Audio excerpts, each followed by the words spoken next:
Bom dia, boa tarde e boa noite. Sétimo ano B e sétimo ano C.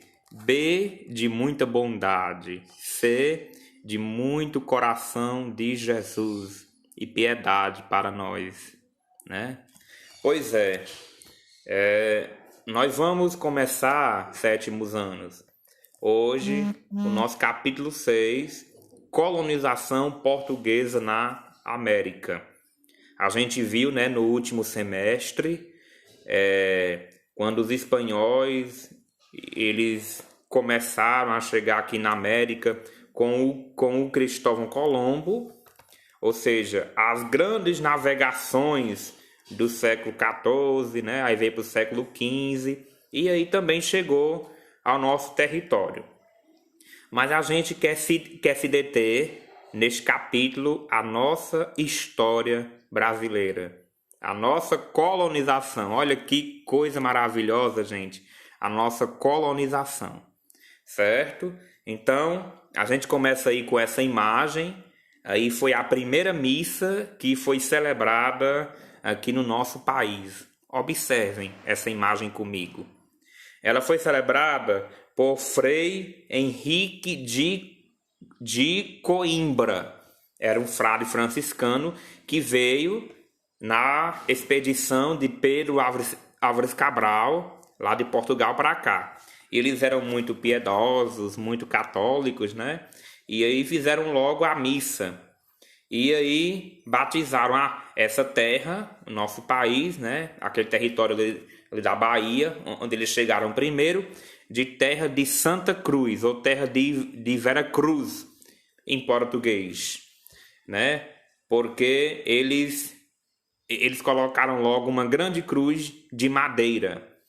E aí foram celebrar a missa. Tá, e a missa ainda como era antigamente, né? Era em latim, que era a língua oficial que os padres falavam nas celebrações antigamente, e os índios, aí todos ao, em volta acompanhando, né? Eles não sabiam o que estava acontecendo. Para eles acharam assim até bonito, né? Um teatro a céu aberto, mas eles não sabiam, eles não tinham consciência do que estava acontecendo. É tanto que, né, vocês se lembram lá na sala de aula que a gente trabalhou, né, que uma indígena, uma nativa estava nua, porque o jeito deles é esse, a cultura indígena, né?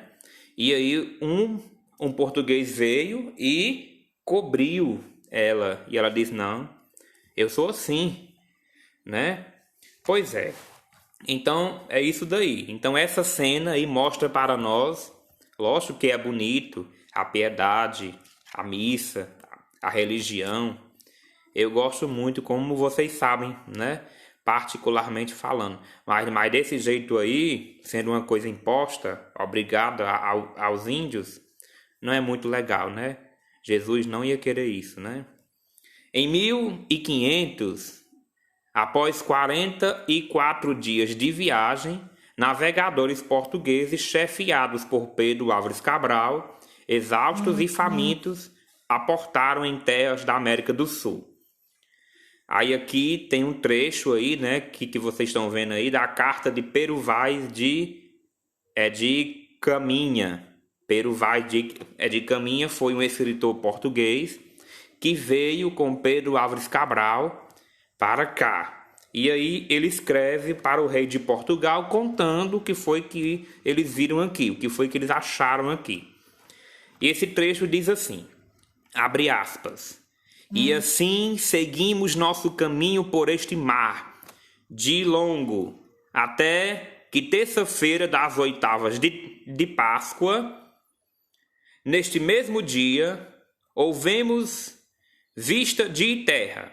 Primeiramente, um grande monte, muito alto e redondo, ao qual o capitão pôs o nome de Monte Pascoal, e a terra de Vera Cruz. Ao domingo de Pascuela é Páscoa, pela manhã, determinou o capitão ir ouvir missa e sermão. Estaria na praia outra tanta gente com seus arcos e flechas e andava folgando. E olhando-nos, sentaram. E depois de acabada a missa, levantaram-se muitos deles e tangeram corno ou buzina, saltando e dançando por um bom tempo. Olha aí, eu vi o trecho da carta de Pero Vaz de Caminha, né? Aí conta que ele descreve como foi aqui a chegada, e era um domingo de Páscoa, né? Eles eram muito religiosos, aí deram o nome de Monte Pascoal, né? Domingo de Pascuela. Então foram logo rezar a missa da ressurreição do Senhor, né? E aí ele conta, já aí na carta, um pouco do que foi que ele viu aqui das pessoas dos índios. Pois é, pelo visto, o primeiro contato foi amigável, apesar de estranhamento europeu. Lógico, os europeus, acostumados com todo mundo bem vestido até o pescoço, eles chegam no lugar e vê o povo nu só com a tanguinha ou então com folhas. Então, para eles foi uma coisa abismante. E aí eles foram deduzindo que aqueles nativos não eram gente. Para eles era bicho. Por conta disso. Que eles não conseguiam entender isso. O preconceito deles era tão grande que eles não conseguiam enxergar ou respeitar a diversidade. É o que acontece muito com a gente, né, hoje em dia. Na sua opinião, olha aí, viu? Vamos analisar esses dois pontinhos aí, ó. Na sua opinião, que sentimentos esse encontro deve ter causado nos recém-chegados e nos nativos? Bom, nos europeus, que são os recém-chegados, sentimento de espanto, sentimento como eles eram, entre aspas, mais esperto, né? O homem branco, cara pálida, né? Eles já quiseram logo pensar o quê? Com certeza. Isso aqui vai ser mamão com açúcar para nós. Nós vamos logo pegar isso aqui e escravizar eles. Vamos enganar. E, de fato, foi o que acontece, né? Infelizmente. E nos índios, foi o quê? Foi uma admiração. Eles achavam até bonito, com certeza, aquelas roupas. É tanto que eles, muito inocentes, coitadinhos, se vendiam por mercadorias que eles traziam. Roupas, joias. E aí eles foram ganhando espaço e foram entrando território adentro. Pois é, né? E aí, deu no que deu. Até os dias de hoje eles não são mais, viu, assim, respeitados. E o outro pontinho diz assim: a imagem corresponde à descrição feita por Pero Vaz de Caminha. Que semelhanças e diferenças se destacam? Explique. É o que eu acabei de falar, né? São muitas as diferenças e as semelhanças. Eles estão aí atentos à missa, né? Ó, estão olhando aí. Para eles é um espetáculo, é um teatro o que está aí acontecendo. Tá certo? Pois é, então tudo isso acontece, né? E ainda hoje vem acontecendo essa falta de respeito e isso tudo. Mas vamos aqui seguindo, vamos aqui falar, deixa eu ir para cá, olha, eu ando muito, aqui é uma beleza.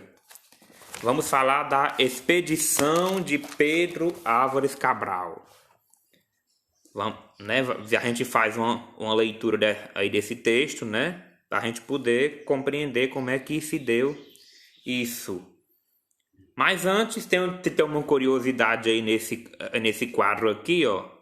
Aqui onde eu estou embaixo é a grafia dos nomes dos povos indígenas. Aí nós temos uma pequena curiosidade que é bom que vocês leiam, tá bom? Depois. Pois é, então como é que foi essa expedição? A expansão portuguesa por outros continentes teve início em 1415, tá certo? Com a tomada da cidade de Ceuta, no norte da África. Em 1488, o navegador Bartolomeu Dias ultrapassou o Cabo da Boa Esperança, na atual cidade do Cabo, no sul da África. 10 anos depois, em 1498, Vasco da Gama chegava finalmente a Calicut, na Índia. Pronto, então como nós já sabemos, o objetivo de Pedro Álvares Cabral não era chegar aqui. Ele nem sabia que tinha esse lugar. Ele tinha o objetivo qual? Era chegar às Índias. Justamente porque o objetivo das grandes navegações era atrás das especiarias, porque davam dinheiro, cravo, canela, gengibre, cerâmica, tecidos, é o que a gente já viu. Mas eles se perderam, houve uma confusãozinha lá na rota, né? E acabaram chegando aqui. Que para eles foi até melhor, porque eles se apossaram dessa terra que para eles não tinha nada. E aí eles partiram, né? Pedro Álvares Cabral era o capitão. 13 caravelas, ou seja, 13 grandes barcos. Caravelas porque tinha aquele grande pano que se abria e ia sendo movida a vela. O vento era quem determinava, tá certo? E aí eles partiram, e aí quando chegou ali no meio do Oceano Atlântico, eles se perderam e vieram parar aqui porque Pedro Álvares Cabral se afastou da rota das Índias, o que fez eles assim velejar em direção para o sudoeste. E aí, como a gente já sabe, né? Em 22 de abril de 1500, ele e os seus homens avistaram a terra. E aí, lá no sul da Bahia, aqui, né? No litoral sul da Bahia. Ou seja, o nosso Nordeste foi onde eles primeiro aqui chegaram. Por isso que Salvador foi a primeira capital do nosso país. Depois Rio de Janeiro e agora Brasília. Não é isso? Ok. Então fez isso com que eles aqui chegassem. Durante os 10 dias que passaram nas terras que os povos tupi chamavam de Pindorama, os portugueses fizeram contatos amistosos com mais de 400 nativos, segundo o relato de Pero Vaz de Caminha, em sua carta ao rei de Portugal.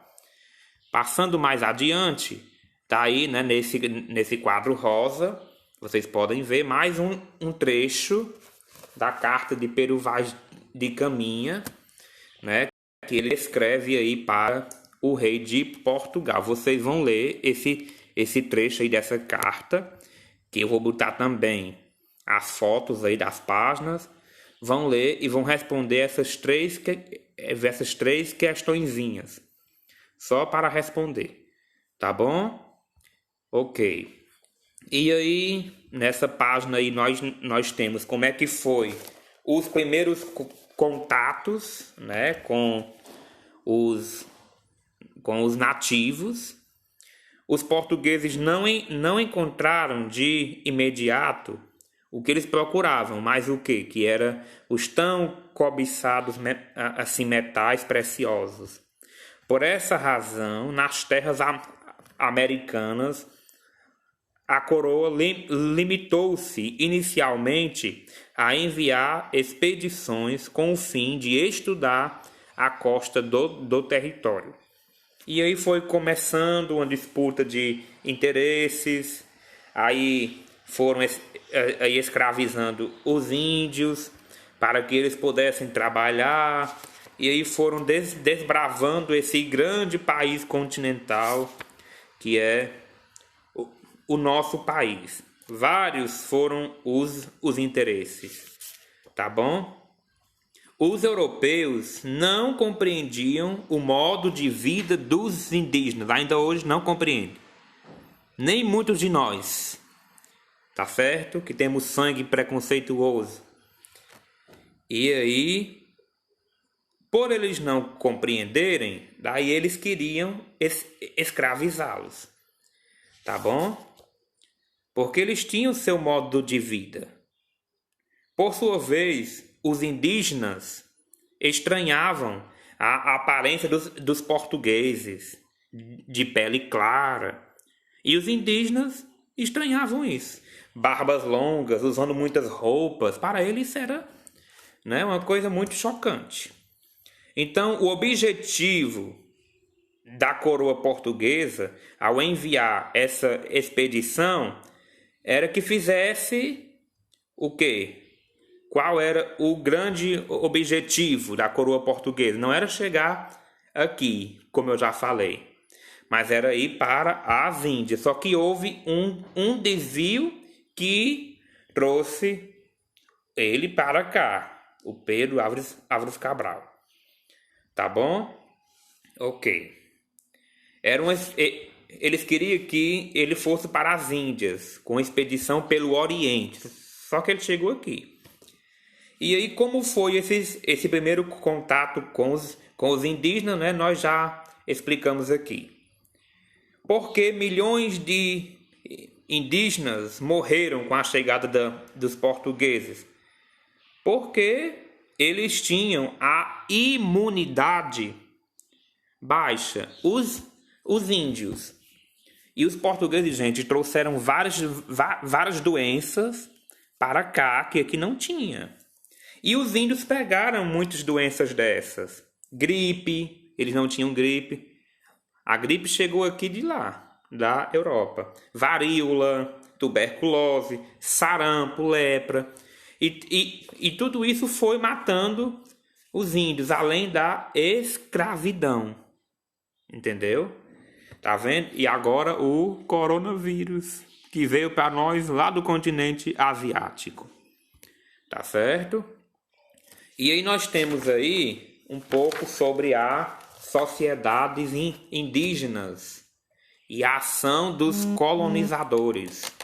Essa sociedade, eles foram primeiramente catequizados pelas missões dos jesuítas, né, que eram padres da Companhia de Jesus, que foi fundada por Santo Inácio de Loyola, lá na Europa, viu? Inclusive o Papa Francisco, ele é aqui jesuíta, aqui da Argentina.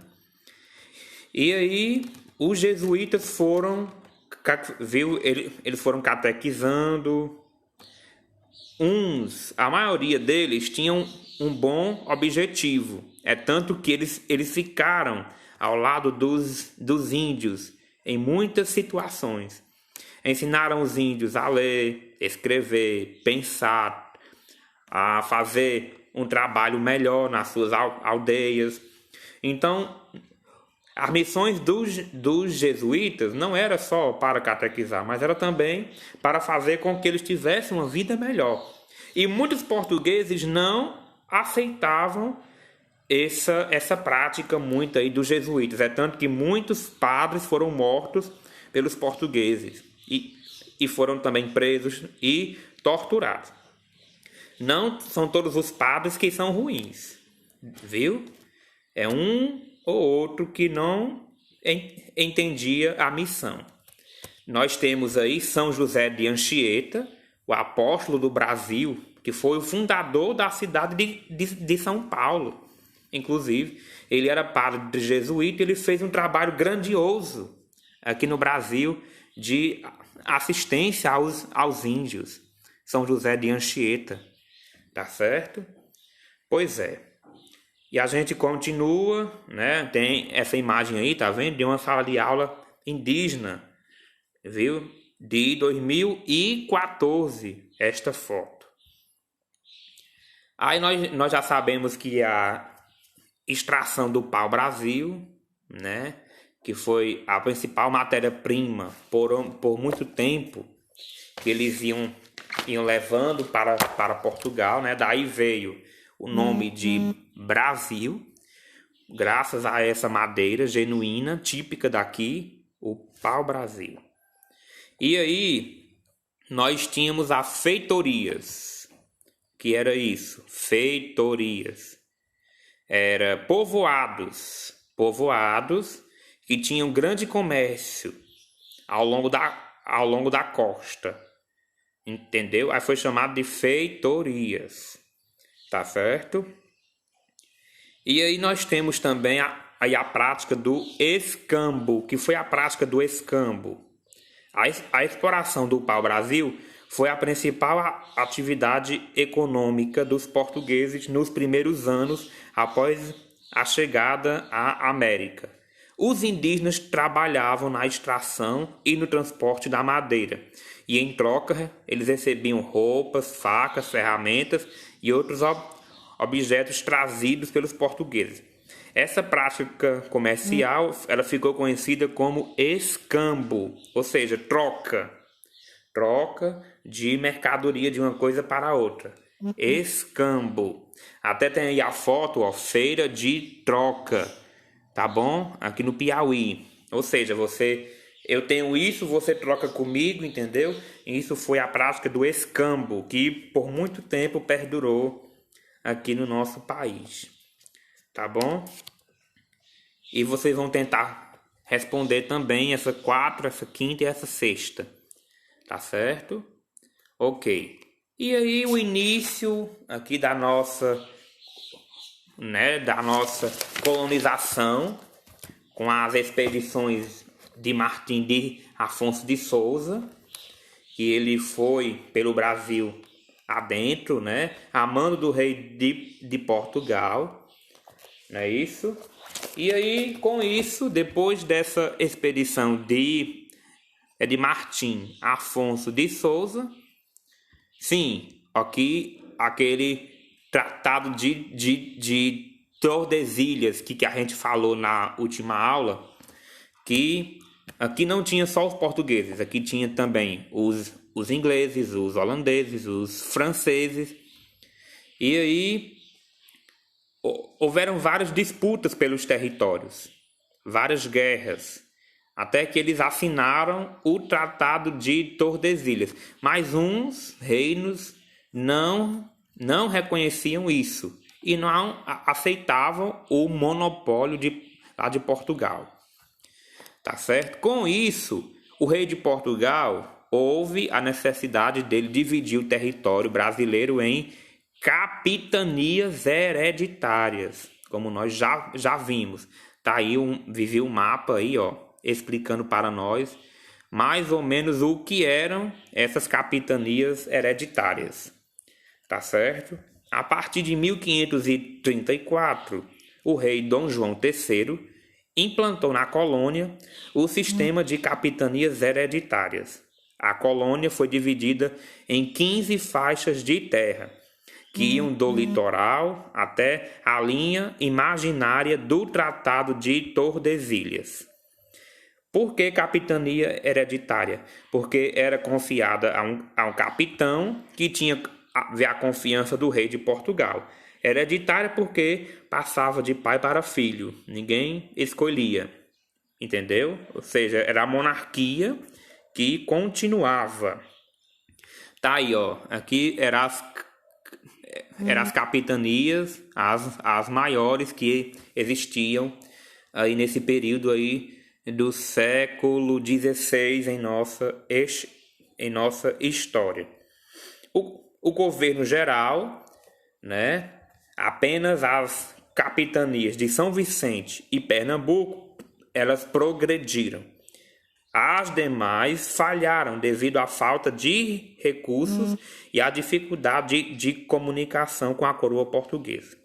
Então houveram vários conflitos e muita coisa.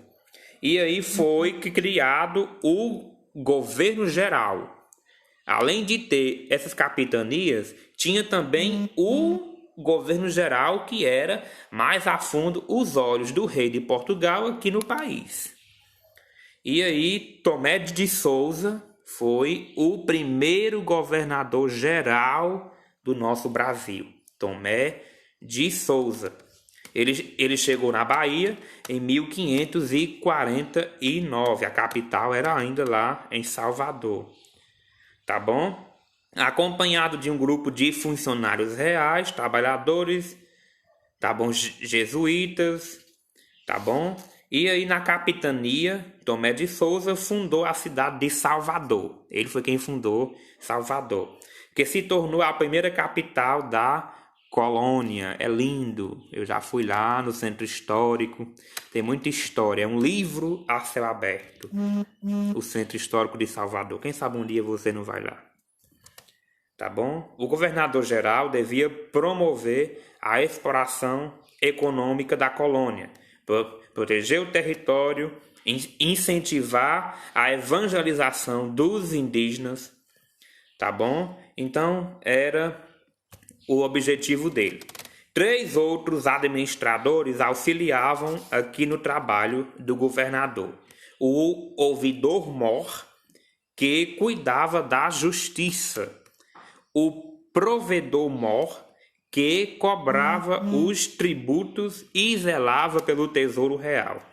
E o capitão-mor, responsável pela defesa da colônia. Então era toda uma organização monárquica que existia aqui. E tudo isso o rei de Portugal comandava aqui diretamente.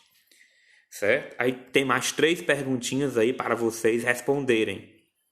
Tá bom? Porque o rei de Portugal decidiu efetivar a colônia do Brasil, né? Vocês vão ver nessa página aí. Ou seja, ele queria assegurar que as terras de sua colônia não fossem invadidas por outros reinos, já que os holandeses, franceses e ingleses não aceitavam o tratado, a divisão territorial que foi o Acordo de Tordesilhas. É tanto que Pernambuco, Recife, lá foi toda povoada pelos holandeses, depois que eles foram expulsos e ficaram os portugueses. O que foram essas capitanias hereditárias, eu já falei. Você vai definir as diferenças entre o sistema de capitanias hereditárias e o governo geral.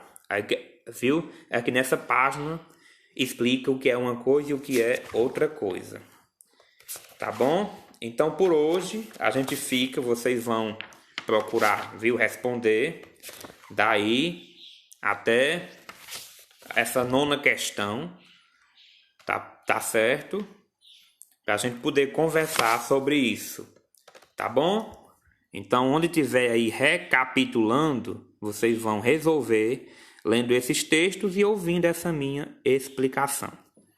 Curta, compartilhe, deixe um pequeno comentário aí do que você mais gostou nesse vídeo desse humilde professor, tá bom? Fiquem com Deus.